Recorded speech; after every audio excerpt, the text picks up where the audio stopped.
E aí, devo ou não atender convênios na minha clínica? Bom, a primeira coisa que a gente tem que se perguntar é assim, qual que é o meu PUV? Ou seja, o meu posicionamento único de valor. Porque eu tenho três formas de me posicionar. Eu posso me posicionar por preço, por custo-benefício, ou eu posso me posicionar por diferenciação. Qual que é a sua forma de posicionamento da sua empresa? Então, para aquela empresa que se posiciona por preço, que vai muito no giro, no volume e tudo mais, convênio pode ser uma possibilidade. Mas para aquelas pessoas que querem atender menos, com ticket médio mais alto, e eu falo para vocês que hoje as empresas que mais estão ganhando dinheiro, eu falo de clínicas, tá? Não estou falando de hospitais, de clínicas radiológicas, não. Estou falando de clínicas odontológicas, clínicas médicas. Você percebe que as que estão mais ganhando dinheiro são aquelas que não estão atendendo convênio, mas sim focando num ticket médio mais alto, numa experiência ao paciente muito melhor, né? Então atendendo menos com ticket médio mais alto, ou seja, consegue faturar mais mesmo atendendo menos.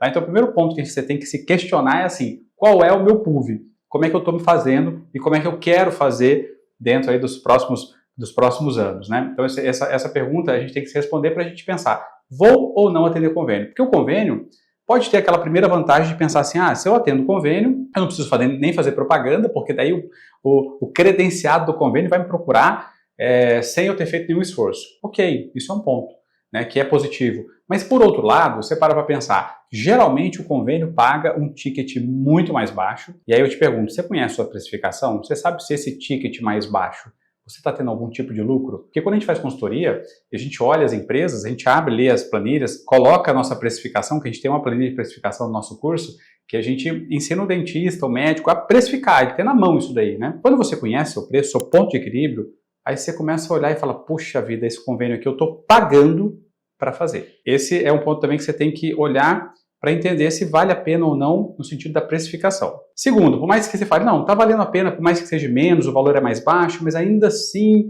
eu consigo ter uma margem e tal, aí você tem que pensar o seguinte, eu tenho que ter uma estrutura para atender convênio. Como assim? O convênio, eu preciso ter alguém que faça o faturamento do convênio, isso é um custo também para a empresa, porque você tem que faturar as guias, aí eventualmente quando você faz o faturamento da guia, você manda para o convênio.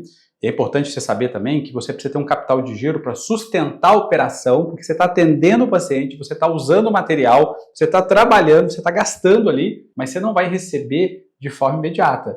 Geralmente o convênio demora 2, 3 meses para poder fazer o pagamento. Por quê? Porque você tem que faturar, mandar, às vezes digital ou às vezes até pelo correio, dependendo do convênio, mandar para o convênio e aí eles vão fazer uma análise para poder fazer o repasse. Detalhe importante, nem sempre eles fazem o repasse como você gostaria. Às vezes eles fazem um procedimento chamado glosa. O que é a glosa?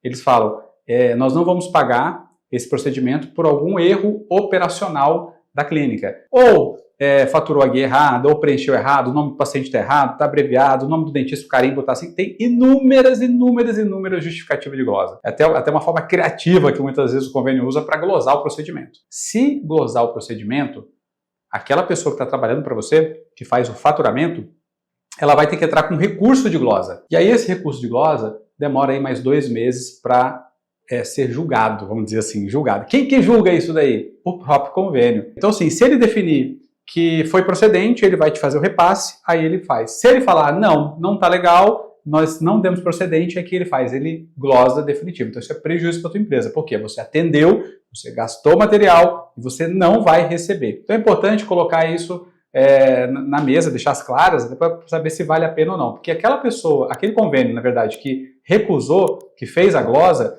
que você entrou com recurso de glosa e foi aceito, então imagina o dia que você atendeu o paciente, do dia que você recebeu o dinheiro, às vezes dá 5 meses, às vezes 6 meses. Aí eu te pergunto, você tem dinheiro para sustentar isso daí, essa operação? Sendo que o que você vai receber é um valor bem menor do que um particular te pagaria? Então você tem que pensar mais ou menos assim, vale ou não a pena? Hoje, a gente dá consultoria no Brasil inteiro e tem visitado muitas empresas, muitas clínicas, e eu falo para você, hoje as pessoas que mais estão ganhando dinheiro na odontologia, na medicina, não estão atendendo convênio. Porque elas focam realmente, né, em gerar uma boa experiência, conseguem entregar um serviço, assim, vamos dizer, com mais qualidade. Por quê? Para pensar. Se um convênio me paga, vamos dizer, um procedimento, me paga R$100, o particular me paga 600, 500, é claro que eu vou conseguir oferecer mais material, mais tempo de atendimento. É claro que eu vou conseguir fazer isso. Às vezes pagar um profissional da saúde que também está dentro do negócio ali para atender o paciente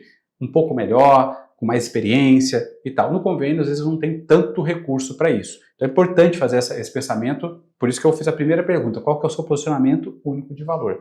E volto a dizer, as pessoas que mais estão ganhando dinheiro na área da saúde, aqui eu não estou falando de hospitais nem clínicas radiológicas, eu estou falando de clínicas odontológicas, médicas, fisioterapeutas, psicologia, são as pessoas que não estão atendendo convênio, e sim focando na estrutura, focando no atendimento, aquele atendimento de CX, né, de Customer Experience. Então eu vou falar para vocês que quando você faz um atendimento, que você pega uma primeira consulta e faz um atendimento uau, né, de 40 minutos, de 1 hora, o paciente sai encantado, você entrega um bom material para ele, faz o que eu ensino no meu curso, né, fazer uma anamnese de empatia, o paciente fica até assustado, fala, nossa, que incrível isso, nossa, nunca ninguém fez isso. Para pensar, no convênio eu não consigo fazer. No convênio eu tenho que ter giro, eu tenho que ter rotatividade, e você tem que entender o seguinte, aquela pessoa que está indo ali pelo convênio, ele está indo não pela tua clínica, ele está indo porque o convênio mandou, falou, essa clínica que tem aqui para ser atendida, que está credenciada.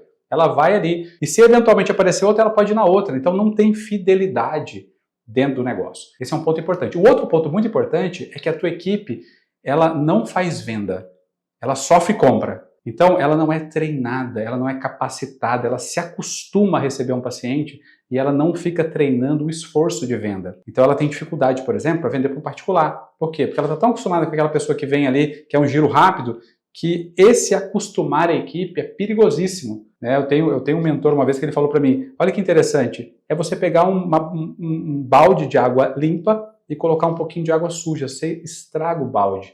Né? Então a gente tem que pensar se vale a pena realmente eu fazer isso, porque quando eu não atendo convênio, existe um treinamento, um esforço de toda a equipe para ser uma equipe vendedora.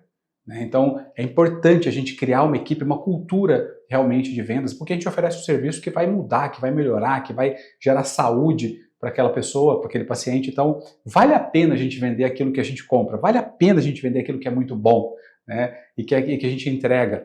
Então eu tenho certeza que tem muitos profissionais que ficam insatisfeitos de ter que atender no giro, porque fala, poxa, eu não consigo entregar o que eu gostaria de entregar como melhor. E se fala assim, mas não, Fábio, eu atendo no giro, no convênio, e com muitos pacientes e tal, e mesmo assim eu uso a melhor resina e destino tempo para isso, mais tempo de cadeira, cuidado que talvez você esteja tirando dinheiro do teu bolso e colocando aí para fazer o procedimento. Então você tem que pensar sobre isso, se realmente vale a pena. Eu costumo fazer essa reflexão e provocar, né, o dentista também, toda a consultoria que a gente dá, será que vale a pena ou não? E aí tem um caminho também para você sair do convênio, porque senão você fica apegado, a gente fala que o dentista é muito apegado, o médico é muito apegado ao convênio, fala, Não, mas se eu sair vai acabar meu giro de paciente aqui. Tal, tem medo de soltar, e tem uma justificativa que as pessoas se enganam muito, falam assim, não, mas eu atendo o convênio porque o convênio não cobre isso, mas eu consigo embutir determinadas coisas que o convênio não cobre. E fica se apegando a isso, e não dá o salto maior. Você se apega a achar que aquele paciente vai fechar com você um protocolo porque ele foi fazer uma restauração pelo convênio, que o convênio cobria aquilo. Isso é uma ilusão. Pode um caso ou outro acontecer, mas a grande maioria dos pacientes faz o seguinte, ele te procura porque é pelo convênio, para fazer determinados procedimentos. Aquilo que não cobre, ele vai procurar uma clínica que ofereça mais experiência, já que o investimento é maior e a tua clínica não tem tanta experiência assim, porque o giro foi muito rápido. Faz essa reflexão e veja se vale a pena. Bom, se você não é inscrito nesse canal, se inscreva agora, porque aqui tem muito conteúdo que pode te ajudar.